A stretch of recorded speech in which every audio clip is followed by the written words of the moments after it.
नमस्ते दोस्तों, आप लोगों का स्वागत हमारे एक नए वीडियो में। तो आज की इस वीडियो में हम लोग क्लास 8 का चैप्टर नंबर 4 मैथ्स का डाटा हैंडलिंग आज की इस वीडियो में पढ़ेंगे। तो हम लोग डाटा हैंडलिंग का इंट्रोडक्शन पार्ट हम लोग पढ़ेंगे। तो आज की इस वीडियो में हम लोग प्रोबेबिलिटी के बारे में जानेंगे। हम लोग ने पिछले वीडियो में ग्राफ के बारे में और पाई चार्ट के बारे में हम लोग ने कंप्लीट कर लिया था।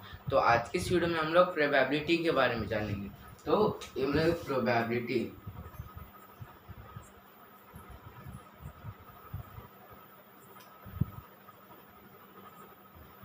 मार्कर चेंज कर लेता हूँ अगर आपको नहीं दिख रहा हो तो प्रोबेबिलिटी होता है क्या है। तो सबसे पहले मैं आपको बता दूं कि क्या आपने गेम्स देखा है, मतलब कि जो ड्रीम इलेवन, माई इलेवन सर्कल, ये सब जो होता है ना गेम्स, तो आपने तो देखा ही होगा जिसमें लोग पैसे लगाते हैं और उसका अगर लक अच्छा होगा तो क्या कि जीत जाते हैं। या तो फिर आपने लॉटरी काउंटर पे मतलब लॉटरी जहाँ लगा जाते हैं किस्मत, वहाँ पे आपने तो देखा ही होगा कि लोग क्या कि लॉटरी खरीदते हैं। अगर उनका लक अच्छा रहा तो क्या उसे वो नंबर जीत जाते हैं और प्राइज जीत जाते हैं। तो ये सब, या तो फिर अगर किसी भी अगर कोई भी अगर मान लीजिए कि अगर कोई भी आपने गेम्स में पार्टिसिपेट किया, अगर जैसे अगर मान लीजिए एक बॉक्स है, उसके अंदर 5-6 मतलब कि पेपर के चीट है। तो आपको क्या किया, अगर आपको एक ऐसा कार्ड मतलब एक ऐसा चीट निकालना है जिसके अंदर 100 रुपये आपको मिल जाए, तो अगर आप वो कार्ड निकाल ले तो आपको 100 रुपये मिल जाए, लगे आपका लक। तो ये सब क्या कि ये सब आपके लक के ऊपर डिपेंड नहीं, ये सब प्रोबेबिलिटी के ऊपर है, चांस क्या है आपका वो आने का। तो उसी को हम लोग क्या बोलते हैं, प्रोबेबिलिटी हम लोग को चांस भी बोलते हैं। तो वे सबसे पहले एक एक करके हम लोग एग्जांपल समझते हैं। सबसे पहले हम लोग देखेंगे कि ड्रीम इलेवन माई इलेवन सर्कल पे होता क्या है। तो क्या कि ड्रीम इलेवन माई इलेवन सर्कल पे क्या कि लोग टीम बनाते हैं पैसे से, और उसके बाद फिर अगर उसका टीम अगर अच्छा खेले तो क्या होगा कि उससे क्या कि उन्हें पैसे मिल जाता है। अगर first prize, second prize, third position आएगा तो उसे प्राइज मिल जाते हैं। वहीं पे लॉटरी काउंटर में अगर लक अच्छा हो, अगर जो नंबर आया हो अगर वो नंबर मिल जाए तो उसका लक बन जाता है। और वही सब कार्ड में जो निकाले तो वो लक के ऊपर डिपेंड रहता है। तो ये सब, तो अब इसमें है कि बोला कि लक नहीं प्रोबेबिलिटी, मैंने इसीलिए बोला क्योंकि लक है पर इसमें प्रोबेबिलिटी मतलब चांस क्या है आपका, एक चांस आने का क्या है। अगर मान लीजिए आपके पास 5 चीट है, उसको निकालोगे, अगर एक को उठाओगे तो एक आने का चांस क्या है, मतलब 1/100 मतलब कि 1/5 मतलब 20% चांस है कि वही आएगा। तो इसी को क्या बोलते हैं हम लोग, प्रोबेबिलिटी, जिसमें हम लोग तीन चीज के बारे में पढ़ेंगे। पहला होगा कार्ड। एक कार्ड मतलब जो ये जो क्या बोल सकते हो, पत्ती होता है ना कार्ड, वो तो आपने बड़े लोगों को खेलते हुए भी देखा होगा। सेकंड में हम लोग देखेंगे कॉइन, कि अगर मान लीजिए अगर 2 कॉइन को टॉस किया जाए तो मतलब रिजल्ट क्या आएगा। वहीं पे तीसरा में हम लोग देखेंगे डाइस, और चौथा में होगा कि मतलब कि बॉल एक्सेट्रा। इस बात मतलब तीन ही होता है, एक कार्ड, कॉइन और डाइस, और यही सब ये 3 मेन होता है। तो सबसे पहले हम लोग देखते हैं कार्ड। तो कार्ड, तो टोटल अगर कार्ड आप देख लोगे मतलब कि कार्ड मतलब पत्ती, वो 52 कार्ड्स होते हैं। जो कि इक्का, आपने नाम तो सुने होंगे, इक्का, किंग, क्वीन, मतलब ये हार्ट्स, इक्का, ये सब जो नाम सुने होंगे ना, तो कार्ड्स होता है। वही कार्ड्स की यहाँ पे बात किया जाए तो जो बड़े लोग ऐसे ऐसे करके खेलते हैं तो उसी को हम लोग कार्ड बोलते हैं। अब वही तो कार्ड्स टोटल 52 होते हैं। तो 52 में से क्या कि कार्ड से डिवाइड रहता है, एक ब्लैक कार्ड्स होता है और दूसरा रेड कार्ड्स। तो डिवाइड रहता है, एक ब्लैक कार्ड्स,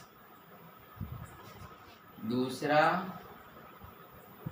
रेड कार्ड्स। तो ब्लैक कार्ड्स और रेड कार्ड्स दोनों का, उसके बाद फिर क्या है कि 26 दोनों होते हैं, 26 ये भी होते हैं और ये भी 26 होते हैं। तो ये, और वहीं पे ब्लैक भी क्या कि 2 में डिवाइड रहता है। तो यहाँ पे तो ये ब्लैक भी 2 हिस्से में और डिवाइड रहता है, और रेड भी 2 हिस्से में डिवाइड रहता है। तो इतना तक। तो सबसे पहले मतलब ये बड़ा हो जाएगा। तो अब इसमें क्या किया आते हैं क्लब। क्लब कुछ इस प्रकार का रहता है।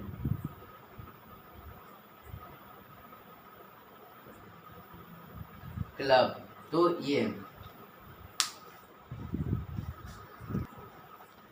हाँ तो क्लब, उसके बाद फिर मतलब ये क्लब का ये, उसके बाद फिर स्प्रेड। स्प्रेड जो कि कुछ इस प्रकार का होता है, मतलब कि पत्ते नियत होता है, ऐसे ऐसे ये पत्ता नियत होता है।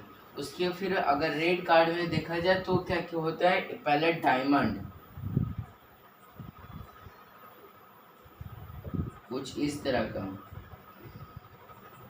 उसके बाद फिर होता है हार्ट। हार्ट कुछ इस प्रकार का, ये दिल। तो ये मतलब कि क्लब कुछ इस प्रकार रहता है, स्प्रेड पत्ते की लिए, जिसे हम लोग एक काला काला दिल भी बोला जाता है। और डायमंड मतलब हीरा इस तरह से होता है, हीरा के शेप में। हार्ट मतलब कि दिल, लाल दिल। तो ये हम लोग देखा। तो पर 26 ब्लैक कार्ड्स होते हैं, 26 रेड कार्ड्स होते हैं। पर ब्लैक कार्ड में भी क्लब और स्प्रेड है ना, तो 13 कार्ड्स इसके पास जाएगा और 13 इसके पास। क्योंकि अगर मान लीजिए अगर आप समझे, अगर इसमें कंफ्यूजन हो, तो मान लीजिए ये दादा है, उसके ये दो बेटे हैं। तो दादा का संपत्ति दो बेटे को गया 26-26। उसके बाद फिर ये दोनों, ये बाप है, तो बाप का बेटे का संपत्ति मिलेगा तो 13-13, क्योंकि 26 है ना, तो दोनों की इक्वल मिलेगा, वरना लड़ाई हो जाएगा। और रेड में भी वही है सेम, तो 13-13 इसको, 13 इसको भी मिला और 13 इसको भी मिला। इतना तक समझ में आ गया। अब क्या होता है कि क्लब में क्या कि 1 से लेकर मतलब कि 13 तक होता है। जैसे कि पहला नंबर 1 नहीं होता, यहाँ पे होता है पहला एस, एस जिसको ए, फिर 2, मतलब कि थोड़ा एस, 2 3 4 5 6 7 8 9 10, और फिर 11 12 13 नहीं होता, यहाँ पे जे क्यू क्यू होते हैं, मतलब कि जे क्यू के, लगी जे क्यू के, लगी क्वीन और किंग और गुलाम। तो हिंदी में अगर से बोला कि एस, मतलब यहाँ पे एस नहीं समझ में आता है, कार्ड है देखोगे तो एस नहीं ए लिखा रहेगा, तो ये लिखे। तो ए 2 3 4 5 6 7 8 9 10 इतना हो गया। फिर जे क्यू के मतलब कि गुलाम बीवी बादशाह, गुलाम मतलब जेन, क्वीन मतलब कि बीवी, और किंग मीन्स बादशाह मतलब कि राजा। तो इस तरह से क्या कि 13 में डिवाइड होते हैं, इसमें भी इसमें भी इसमें भी। अब इसमें क्या होता है ना कि इसमें रूल है, अगर मान लीजिए सिर्फ यही दिया जाए सारे कार्ड में, तो पता नहीं चलेगा कि कौन किसका कार्ड है। तो ये होता है ना, तो अगर स्प्रेड की बात किया गया तो ये क्लब के हैं, तो ए के बाद फिर ऐसे बना रहेगा उसके सामने, उसके नीचे 2 के साथ, अगर मतलब कि मान लीजिए कि स्प्रेड है, मतलब सबके साथ ऐसे बना रहेगा। तो इस तरह का सब में रहेगा। अगर स्प्रेड क्लब है तो 1 से लेकर 13 तक, मतलब पूरा 13 कार्ड में मतलब क्लब रहेगा ही रहेगा। वहीं पे स्प्रेड में भी 1 से 13 तक इसका फोटो रहेगा। डायमंड में भी डायमंड का और हार्ट में भी हार्ट का, तो इस तरह से। और तो आई होप आपको समझ में आ गया। अब इसमें क्या कि एक चीज़ होता है फेस कार्ड, मतलब ये फेस कार्ड मतलब चेहरा वाला कार्ड, फेस कार्ड, जो कि 3 होते हैं। कि 3 मतलब ये अगर क्लब में है तो क्लब की बात कर रहे हैं तो 3 हो गए क्लब में। जो होता है जे क्यू के, देखिए जैसे ये कार्ड रहता है, कार्ड तो ऐसे रहता है ना कार्ड, तो कार्ड में वो रहता है कि पूरा यहाँ पे जे रहेगा, यहाँ पे भी जे रहेगा, और यहाँ पे बड़ा सा पूरा चेहरा बना रहेगा। उसी को क्या बोलते हैं फेस कार्ड, मतलब जो कार्ड में चेहरा बना रहता है उसी को फेस कार्ड बोलते हैं। तो 3 इसमें भी रहता है क्लब में, स्प्रेड में भी, डायमंड में भी, हार्ट में भी 3। तो टोटल कितने हुए 12, मतलब 12 स्प्रेड का मतलब कि फेस कार्ड हुआ। तो ये हुआ कार्ड्स के बारे में। आई होप आपको समझ में अगर कार्ड्स क्या है। अब वहीं पे क्वेश्चन पूछ दिया जाए कि अगर मान लीजिए कि 52 कार्ड्स हैं, ब्लैक का 26 कार्ड्स हैं, अगर ब्लैक में से अगर एक कार्ड मतलब पूरे कार्ड्स में से अगर एक कार्ड्स निकाला जाए तो उस कार्ड से प्रोबेबिलिटी क्या होगा, चांस क्या है। तो अगर 52 में से अगर एक कार्ड निकाला जाए कोई सा भी, तो क्या होगा चांस है, तो 52 1/52 होगा ना, क्योंकि एक कार्ड से निकाले हैं। तो इस तरह से आई होप आपको समझ में आ गया। ऐसा कभी कोई बोलता है कि 53 कार्ड्स होता है, पर उस 53 होता है पर जोकर होता है, वो उसका अलग वैल्यू रहता है, उसमें इसमें नहीं काउंट किया जाता है। तो अब वहीं पे मान लीजिए कि आपको पूछे जाए कि पूरे मतलब कि अगर ब्लैक कार्ड्स हैं 26, उसमें से अगर एक कार्ड्स निकाला जाए तो क्या प्रोबेबिलिटी होगा, तो इसमें होगा 1/26। तो इस तरह से क्या कि क्वेश्चन आ जाए। तो अगर आपसे पूछे कि 52 कार्ड्स है, अगर एक कार्ड्स को फाड़ कर फेंक दिए, तो फिर अगर एक मतलब कि ब्लैक का एक कार्ड्स का फाड़ कर फेंक दिए, तो रेड कार्ड्स का प्रोबेबिलिटी कितना होगा, तो कोई बोलेंगे कि 1/51। तो इसका गलत है, क्योंकि रेड कार्ड्स का ब्लैक कार्ड्स का फेंके है ना, तो सिंपल सा 1/26 आएगा। तो ये सब, तो ये कार्ड्स का हुआ। तो आई होप आपको समझ में, हम लोगों ने इस वीडियो में कार्ड्स के बारे में देखा। नेक्स्ट वीडियो में कॉइन्स और डाइस के और बॉल्स के बारे में देखेंगे। अगर आपको वीडियो अच्छी लगी तो लाइक शेयर और सब्सक्राइब करना मिलेगा। तो मैं मिलूंगा आपसे नेक्स्ट में कोई नेक्स्ट इंटरेस्टिंग टॉपिक से। जब तक के लिए थैंक यू, बाय बाय।